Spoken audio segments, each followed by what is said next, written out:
Well,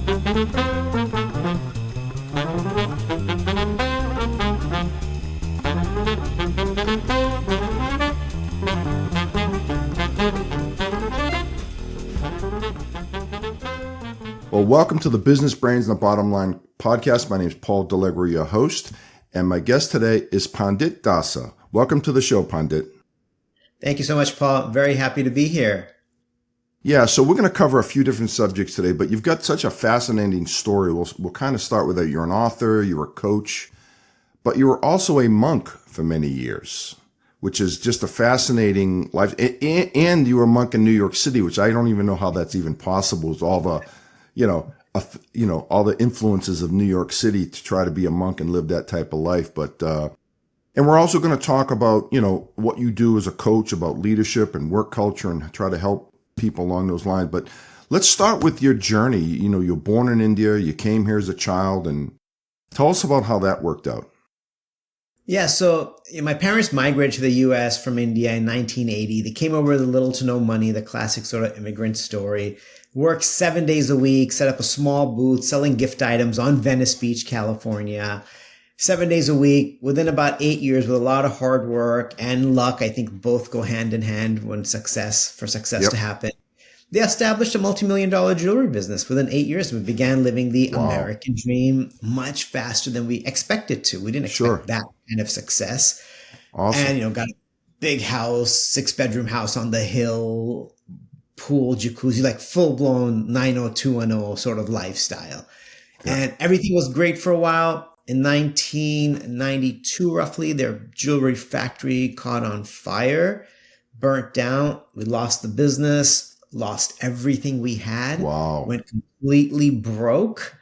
And in 1992, 1993, my dad decided to explore new business opportunities in post-communist Bulgaria. So we packed up our life and moved to Bulgaria. Wow. How old are you at this point? 21. I was 21 at that time.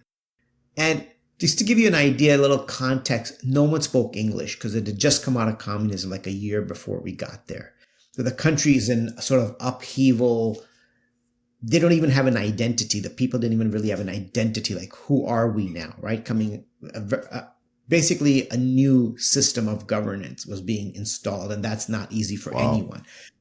And during this time of confusion and sort of in my life and upheaval, financially, emotionally, socially, recreationally, everything, that's when I began a mindfulness journey, just to be able to stay calm and sane in the middle of all that was going on. I started practicing mindfulness and meditation. We spent a couple years there, moved back to the US, to the East Coast. Then in 1999, I decided to go to India to live in a monastery with the idea of just being there for a month, to live with monks, learn how to meditate, learn about life, ask the big questions in life, and how I wanted to live the rest of my life. So, I was there for, the idea was to be there for a month, living with 40 monks in Mumbai, India. Everybody slept on a hardwood floor. No one had a mattress, a bed, or their own room. It was communal living. We're meditating several hours a day, bright and early at 5 a.m. Rest of the day was spent serving one another, serving the community. It was a life of simplicity, humility, and service. And to my own surprise, I fell in love with that lifestyle. Really? Yeah. So how long were you in India? How long did you do it there for? Well, the idea was a month. I ended up spending 6 months there in a few different monasteries. Okay. Then I came back and moved into a monastery in New York and spent a total of 15 years, mostly in New York, as a monk, which was not part of my life plan. It wasn't part of my 5-year, 10-year, or even 1-day life plan. But you must have loved it, though. I mean, to do something for 15 years, 20, whatever, how many years, you had to have a passion for it. You must have enjoyed it.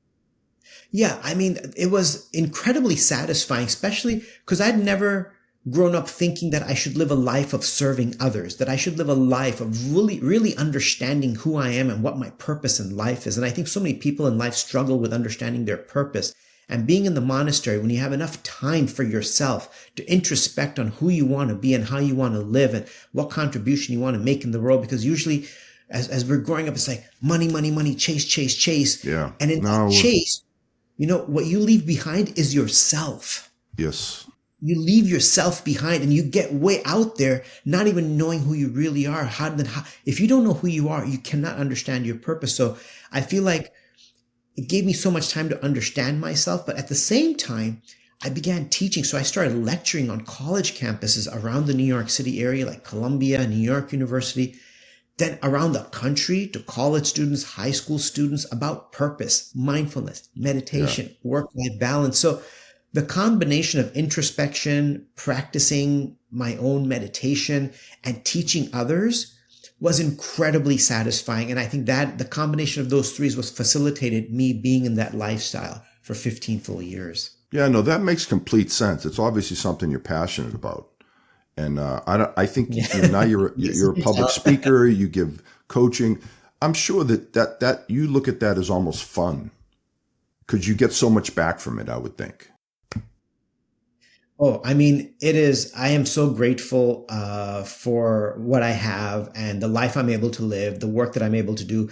Basically, even though I haven't been a monk now for 10 years, I'm living a similar lifestyle because I was giving talks at that time. I'm giving talks now. I was meditating and living a certain lifestyle then. I'm continuing to live a similar lifestyle now. So yeah, for the last 10 years, I've been a professional public speaker, speaking in corporations and conferences globally on mindful leadership, work-life balance, workplace culture, mental health, and mindfulness. So it's incredibly satisfying. I mean, just yesterday, I gave a talk to about 600 people virtually for a Fortune 500 company.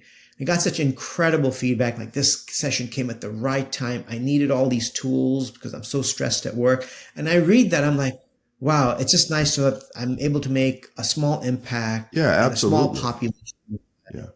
I think things are changing. I think when I was growing up, you get a job and you're told you got to do your time. You got to suck it up. If you got a terrible boss, you just got to deal with it.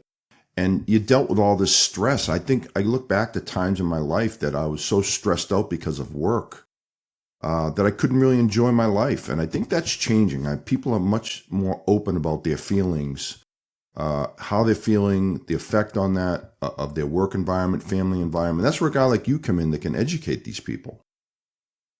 Yeah, I think especially the pandemic created this whole concept called the Great Resignation, where people were more than ever ready to walk away from a toxic workplace environment where their bosses and managers treated them purely as a machine, a number, and really ignored, not all of them, obviously, but where the workplace culture was just toxic, and no matter what the cost is to your mental and physical health, we just need you to get this work done. And your personal problem is your personal problem, and we're not responsible for that. And I think people are less willing to tolerate that kind of an attitude, and that is spreading far and wide, where people are less and less willing to tolerate indifferent, callous attitude that leaders and managers would have towards the workforce, because it just isn't good for the individual. And if it's not good for the individual, it's not good for the team. And then ultimately, it's not good for the organization. So yeah, you're right. Things are changing. People are becoming more aware and less tolerant of that toxic work culture. I will say this about the younger generation today. I know a lot of people, every generation always dogs in the ones after them, right? But I would say this, the young kids today, they don't put up with anything. If they're not happy, if they get mistreated, they're going to do something about it. They're going to quit, walk out the door. I mean, kudos to them. We were raised differently, though. And I'm not saying differently in a better way. I think I sucked it up on jobs with toxic environments for years, just figuring, hey, I got to be a tough guy, right? I got to suck it up and do it. And looking back, I kind of scratch my head, wonder why, right? Well, I think there's a good and bad side to everything. Well, yeah. So being able to, like the newer generation saying they're willing to walk away from things, not tolerate it, that's good. And it's also not so good, because then you might end up feeling like you could just walk away from anything and everything. And maybe you walk away from things too quick. Maybe we're too quick to walk away and give up on things without really giving it our full effort. And whereas, like you said, your generation, maybe my generation, my parents definitely really were just like, I just see my parents that they have a certain toughness that I lack. Right. Like they're just built. It's a different machine, and they can tolerate so much more.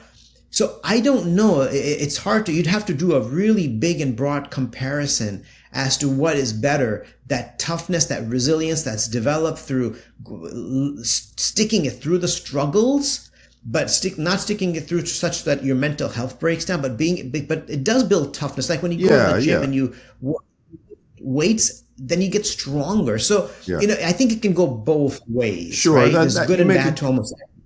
Right. You make a good point. Like, I'm not saying, quit after a week, but you're right. There's a certain stick-to-itiveness that can be applied here that, hey, it's not perfect, but I'm going to, I can still make this work. And, and I look back at my career, I'm trying to relate this to my career. I've had a couple of instances where at the beginning I was like, man, I'm not sure this is going to work out.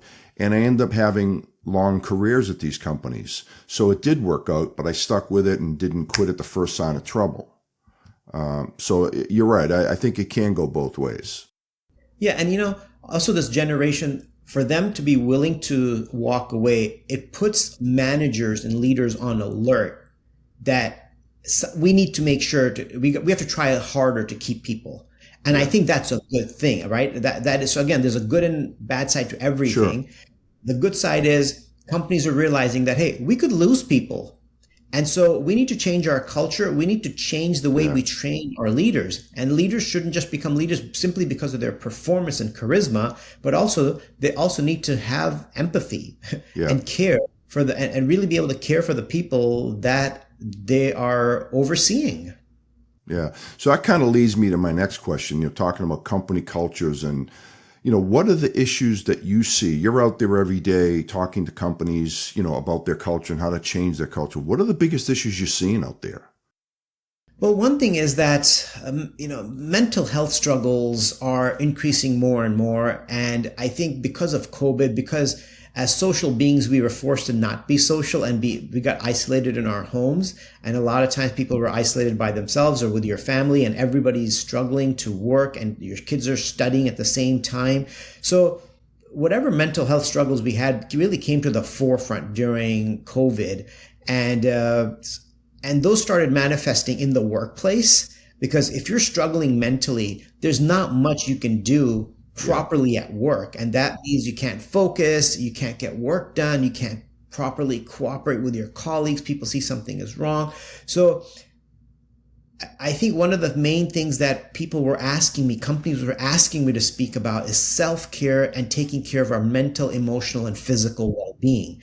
Okay. And the demand was greater than I've ever experienced. It's just everybody wanted to talk about that. And they really wanted me to talk about workplace culture and helping lead and communicating to leaders that they need to lead by example, not just in terms of their productivity, but also in the way that they're maintaining their own mental health.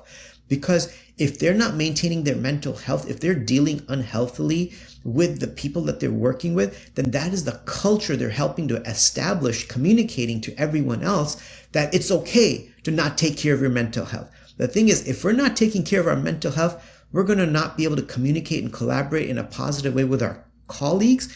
And that's going to affect and impact the way we interact with our clients. If you show up not at full strength, full capacity, and have a conversation with a client who's going to trust you with their business and money, you can forget about it. So I think this is what I'm really seeing. And companies are really eager to inform and educate and provide support to their leaders and the workforce at large on ways to improve and maintain their mental health. So obviously, we don't want to give all your secrets today because they got to hire you to get that. But what are some of the examples of things companies can do, employees can do to create a better work culture, a better work environment? And by the way, I'm happy to share as many secrets as you want me to. I feel like, if somebody still wants me to come out there, I'm happy to come out there. Otherwise, I'm happy to give it away. Not a problem. And one of the key things is in terms of having that positive workplace culture. So when I give my talks, a question I ask to the audience is, whether it's in person or virtual, like, how often do you appreciate a colleague? And immediately gets people thinking like, oh my gosh, I'm like, was it today? Was it yesterday? Has it been a month since I've said anything positive to a colleague for what they've done? And it's not to call anyone out. It's just to raise awareness for themselves, Sure. because I'm not asking them to raise their hand and say something. But if it's a virtual, then I'll have them put it in the chat if they want to put it in the chat. And somebody said, yeah, it's been too long. Someone said, I did it today, or I do it weekly. I'm like, great, awesome. Right. And just seeing somebody say that encourages those who aren't doing it to say, maybe I should say something. Right. So I think this is really important that we create a culture where we take time out to appreciate the contributions of our colleagues. And that contribution needs to have two important components. One, it should be timely, not like 6 months later. Hey, 6 months ago, back in June, you did something that really inspired me. Well, that's not as meaningful as opposed to, hey, you said something in a meeting that was so positive. You really put a positive spin on the whole thing, and it made me think differently. And I felt really inspired by your comment. Like, whoa, if somebody said all that to me, I'd have a great rest of the day. Right? Yeah, no, So, it makes you feel. I often right. said, we'd like to think we're tough guys and be, but a nice pat in the back once in a while goes a long way, right? Goes a long ways. And so being timely in this appreciation and also being specific, right? Be specific, really point out. And in order for us to be specific, it requires thoughtfulness. That means I stopped and I really thought about like, how is Paul contributing? And I'm like really meditating on you for a moment because we're colleagues, we're working together. And this could be great for our relationship, for me to meditate on the work that you're doing, not to find fault, but to appreciate. And this way, when I do that, you'll be like, wow, Pandit's such a nice guy. He's like looking at the good work that I'm doing. And now what do? You start thinking about the good work that I'm doing. It's just natural human psychology. When I say something good to you, you naturally want to think good things about me. Whereas if I criticize you, the first thing you're going to do is criticize the heck out of me and everything I'm doing wrong. So it's just human psychology. So if we start, so one thing I really encourage and emphasize is and appreciation doesn't just have to come from the leadership. It doesn't just have to come from top down. It's absolutely a must that they do it, for sure. But my message is that I think it's everyone's duty and responsibility in an organization to appreciate their colleague, because it is everyone's responsibility to create a positive and healthy culture. A healthy culture isn't dependent on one leader or two leaders. It's dependent on everyone. It's like if you have 5 horses pulling a chariot, everyone's responsible for making forward progress on that chariot. If one of the horses says, I'm just going to lay down here, well, that chariot isn't really going too far. So it's everyone's responsibility. You don't need a job title to appreciate and uplift your colleague. Everyone. Yeah, and like you said, that's like top down, right? That's if the leaders are taking care of themselves, both physically and mentally, and everyone else sees that, I think it would be contagious at that point.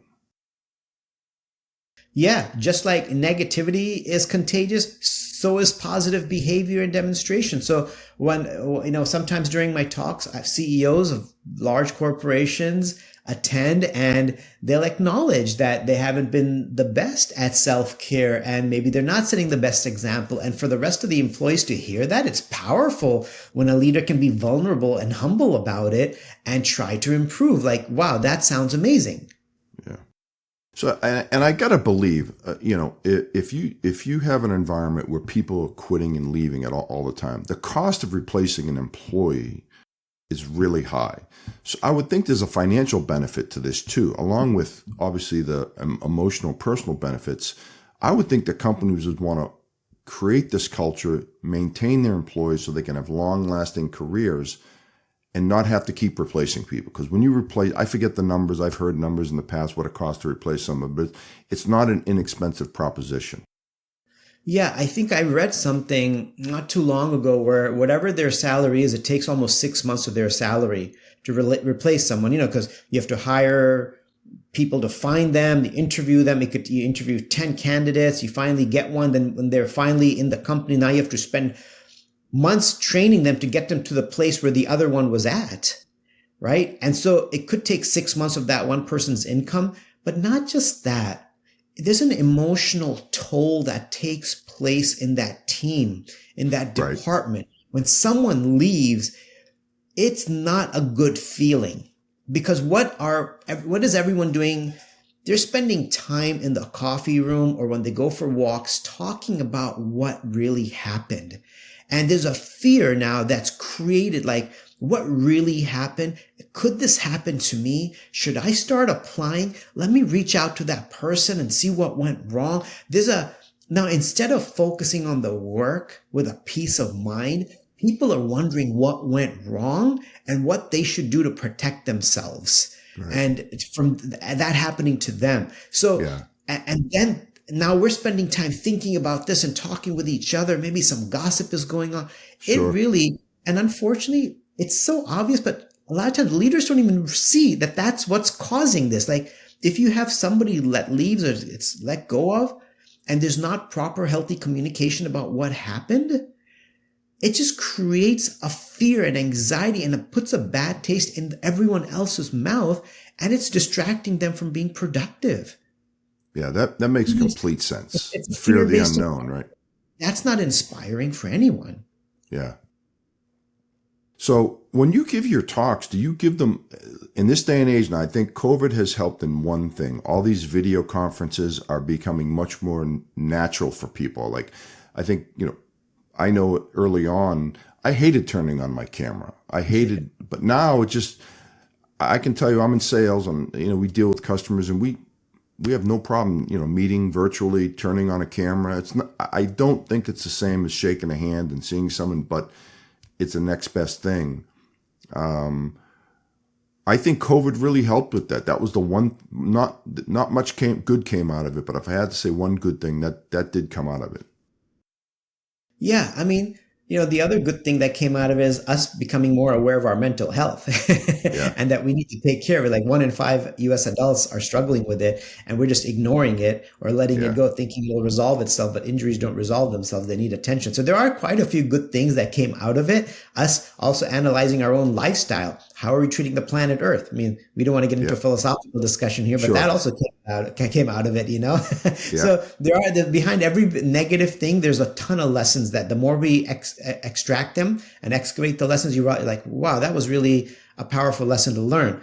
But so I mean, virtually before COVID, 95% of my speeches were in person. Right. During COVID, when I thought my speaking business would shut down, it actually doubled because everybody was struggling with their mental health and work-life balance. So companies were reaching out to me and I was doing multiple sessions for some companies. I was doing dozens of sessions for each year, like every month, twice a month, 3 times a month, just getting on calls. So during the 2020 and 2021, I was close to doing about 100 virtual sessions a year. Wow, and, that's a lot. It was a lot. It was a lot. And I mean, I'm glad that I could do that much because I was thinking I was going to be like going on a two-year meditation retreat is what I was thinking I was going to end up doing. And then in 2022, when things were kind of winding down, I gradually started doing in person. So now it's about 75% of my speeches. I fly out to some part of the country where the conference is.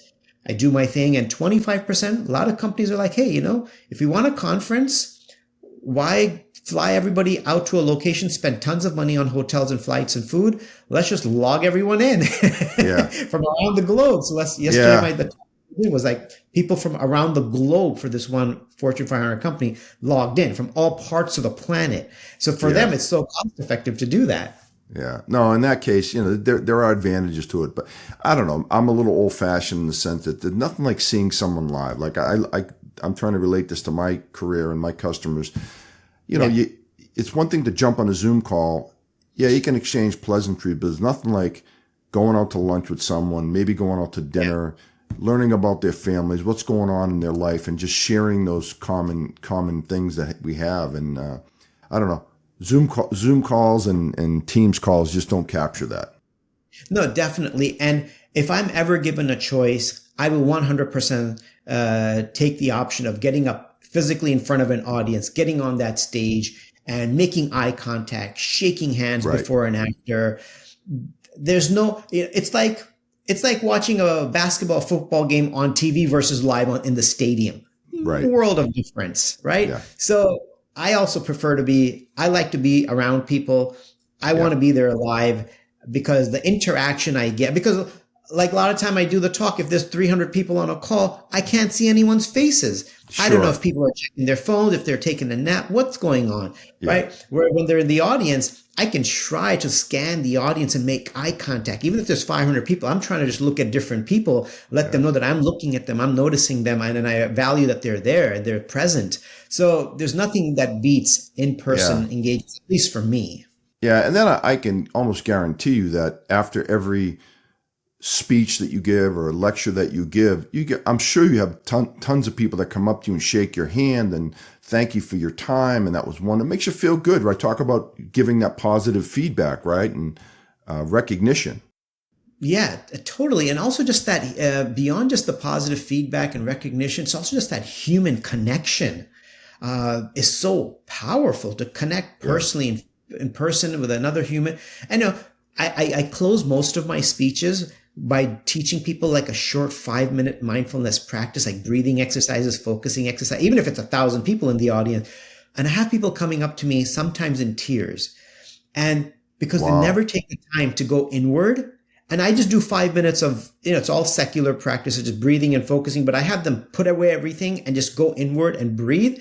And stuff comes up for them that they've been ignoring. And sometimes people will say, I broke down in tears. And sometimes people say, I had a headache before this and now it's gone. My back is lighter. My neck feels better. Nice. And it's incredible, like Paul, the kind of stuff people tell me. It kind of blows. It's 10, 20 years later of still teaching. I'm still amazed when people tell me this, even though I've heard thousands of people tell me this. I still get amazed. I'm like, oh my gosh, I'm glad your neck pain went away after 5 minutes of meditating with me. So, obviously you're brought in to give a speech, right? Give a lecture, give a talk on this.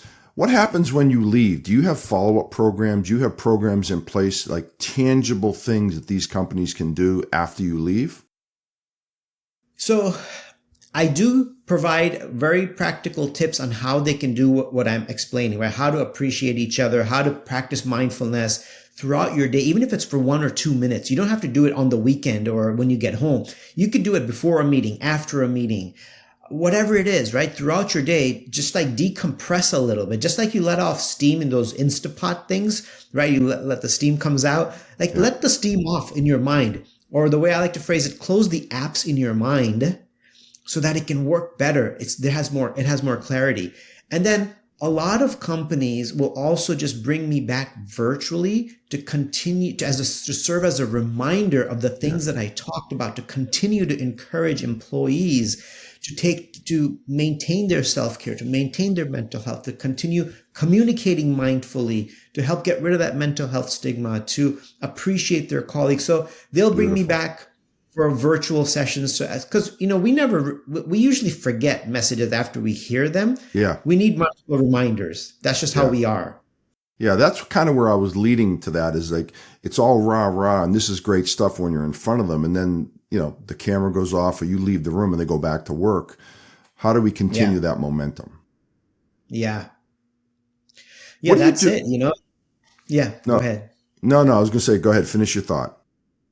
No, that was it. That really, it's, and then I also sometimes encourage, like, hey, if you enjoyed the mindfulness practice and some of your colleagues enjoyed it too, connect with them and see if you can just share your experience with them. Kind of have a conversation about it, right? Keep it in the forefront of your mind. So I got a question. This is one I bet you run into. How do you handle a situation where you get called in and some of the leaders think there's no problems? They're like, I don't even know why you're here. Like, we have a great company. I'm a great leader. My employees love me, and we know they don't. How do you handle someone like that delicately? So, I'm usually speaking in public settings, right? So it's groups of people, hundreds of people usually. All I can really do is communicate my message and really request people to go internal, ask themselves, are they leading by example? Are they appreciating their colleagues? Are they leading on a fear-based leadership model or inspiration-based leadership model? Yeah.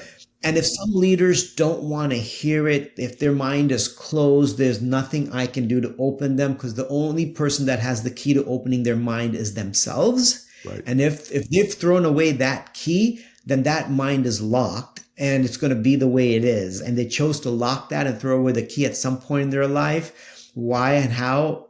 Who knows? Not enough introspection, not enough humility to hear feedback. And that is what it is. I cannot physically crack that mind open, nor am I trying to. I'm not going to, I can take the horse to water, but I can't force it to drink.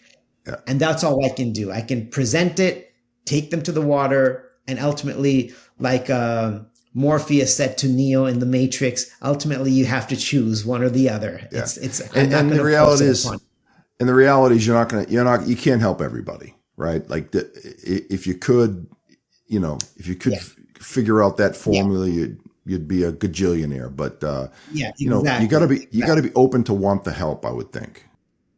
Yeah, you go in there, do the best you can, and with humility, and you present the information, and you really leave it up to the individual to make their own choices.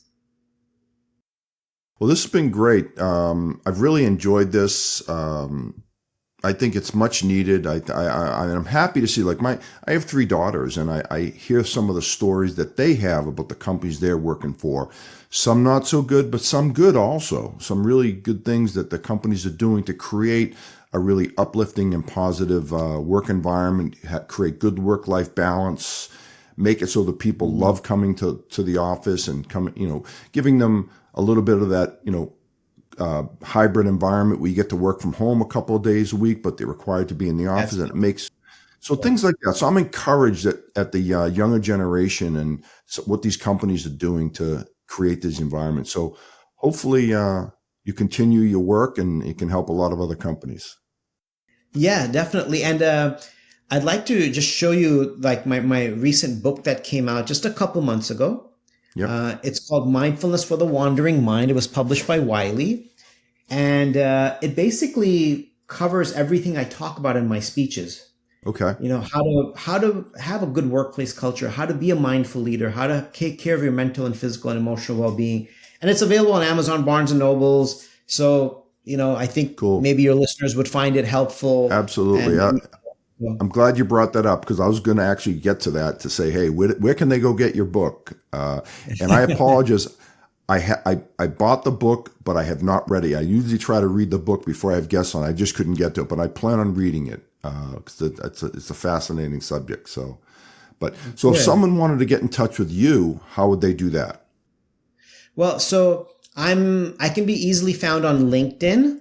Okay. Pandit Dasa. Just find me, motivational keynote speaker, and follow me there. I'm posting content there regularly, helpful content. You can message me there as well. And of course, my website, panditdasa.com, just like my name.com, has speech topics that I speak on, descriptions, videos, short videos of me that are on there that you can watch, some news interviews that I've done. So, and my books are also listed on my website. So that's probably the one place to go to for everything you kind of need to know about my work and myself as well. Yeah.